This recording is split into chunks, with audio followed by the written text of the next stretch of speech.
Hello and welcome everybody to my channel ominibioentrance, and today we will be discussing CSIR PYQs of the year 2012.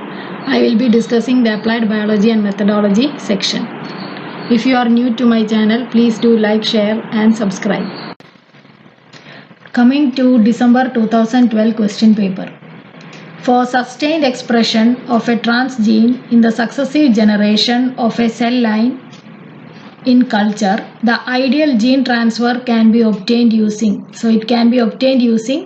lentiviral vector. The next one, the molecular mass of a protein is determined by gel filtration is 120 kDa. When its mass is determined by SDS page with or without beta mercaptoethanol, it is only 60 kDa. What is the most probable explanation for these observations?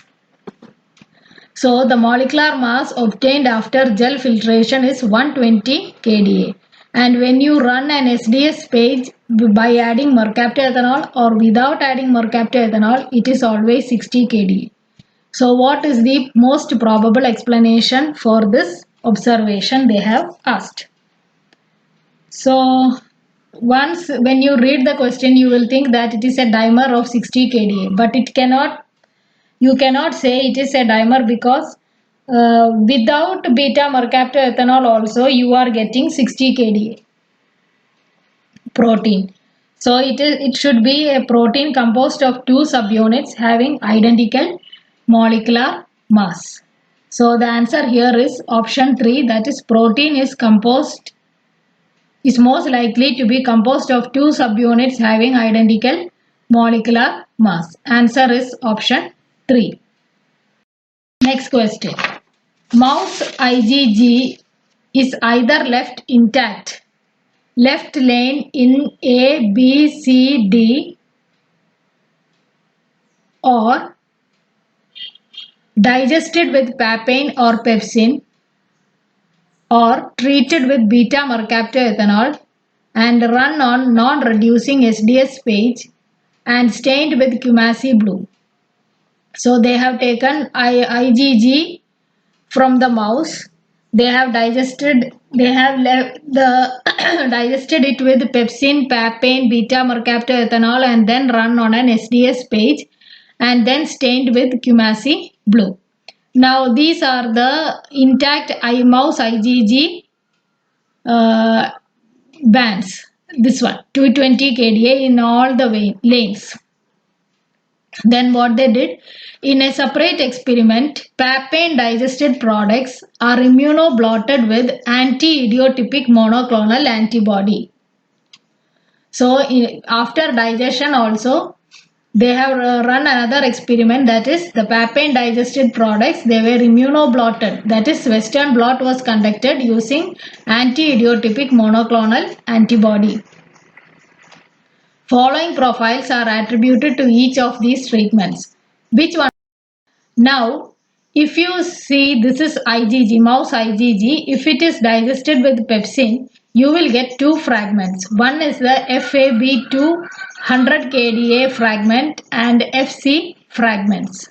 The FC fragment is 50 kDa.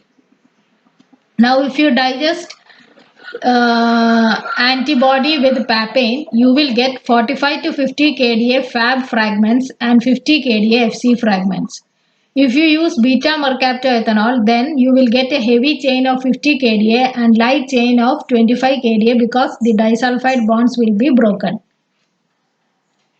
So here is the graph. This 220 kDa, they have already told it is the intact mouse IgG. Now if you see lane A,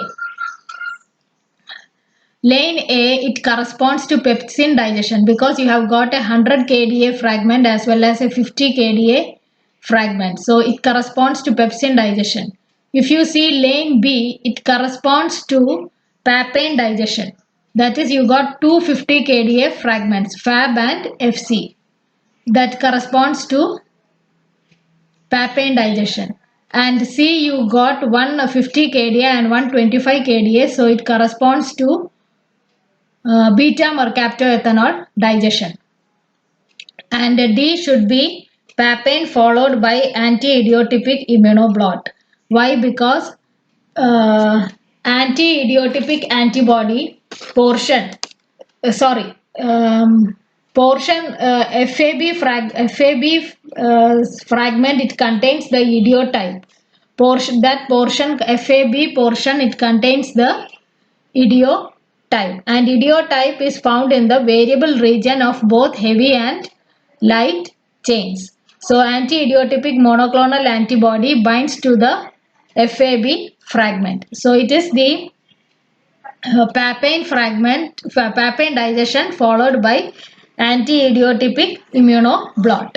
So D should be papain followed by anti-idiotypic immunoblot. So the answer is option 1. During transgenesis, the location of the genes and their number integrated into the genome of the transgenic animal are random. That is, the number of copies integrated into the genome of transgenic animal, they are random. It can be 1 copy, 2 copy, etc. It is often necessary to determine the copy number of genes and their tissue-specific transcription. So you have to determine the copy number of the genes and also their tissue-specific transcription, where in particular, whether it is in the lungs that particular gene is located, or in case of animals, or whether it is in the skin epithelial tissue that the particular gene is located, you have to know. Tissue specific transcription. The following are the possible methods used for the determination. So which of the combinations are correct? Polymerase chain reaction, no, because it is used only for amplification. Southern blot hybridization, yes, it gives you the copy number. Then reverse transcriptase PCR. Reverse transcriptase PCR you can use for tissue specific transcription. And Western blot, it is used for protein detection. So the answer here is B and C. That is Southern blot hybridization and reverse transcriptase PCR. So answer is option 2, that is B and C. Then next one.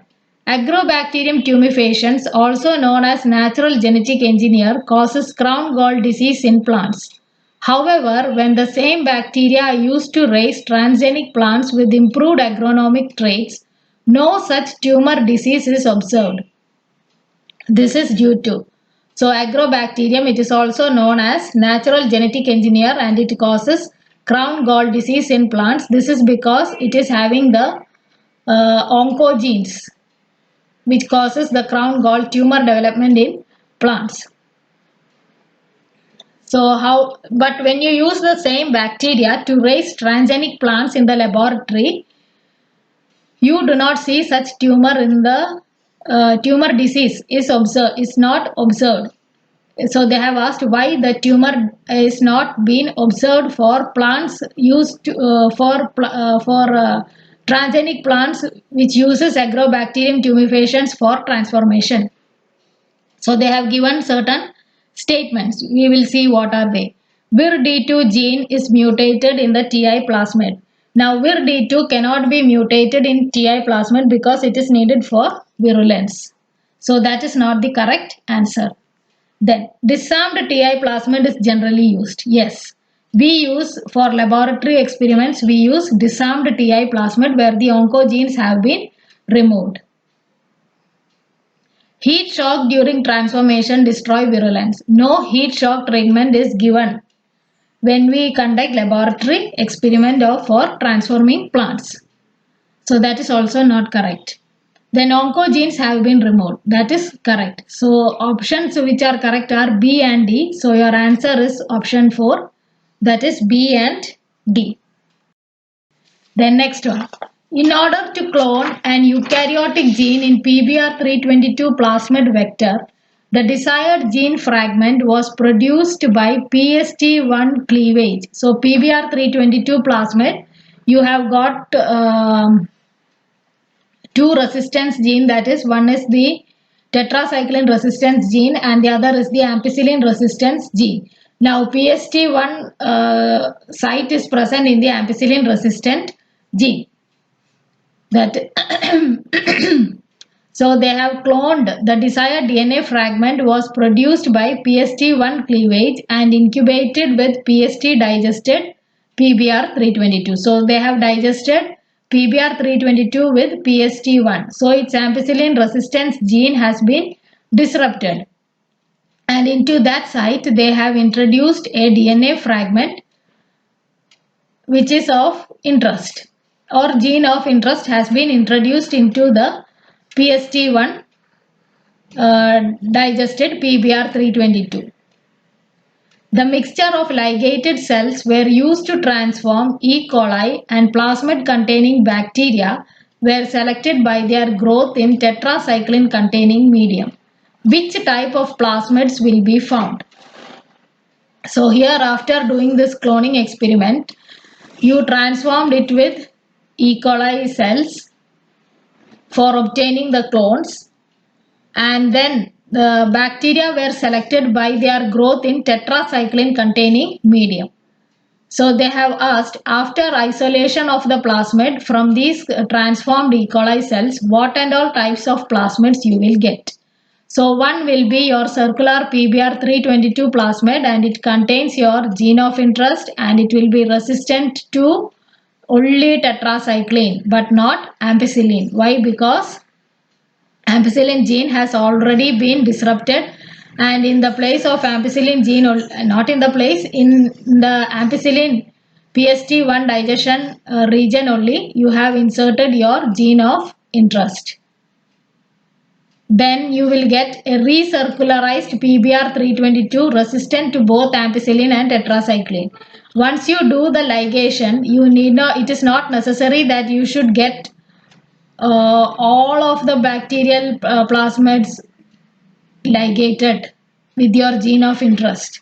There can be certain plasmids which self-ligate without the gene of interest, without carrying the gene of interest. Those plasmids will be resistant to both ampicillin and tetracycline. They will be like your normal plasmid without having the gene of interest in them. Then you will get concatemerized PBR322 resistant to both ampicillin and tetracycline. So when you run the gel, you will get 3 bands. Okay. So which all types of plasmids will be found? Circular PBR322 plasmid containing the target gene and resistant to only tetracycline.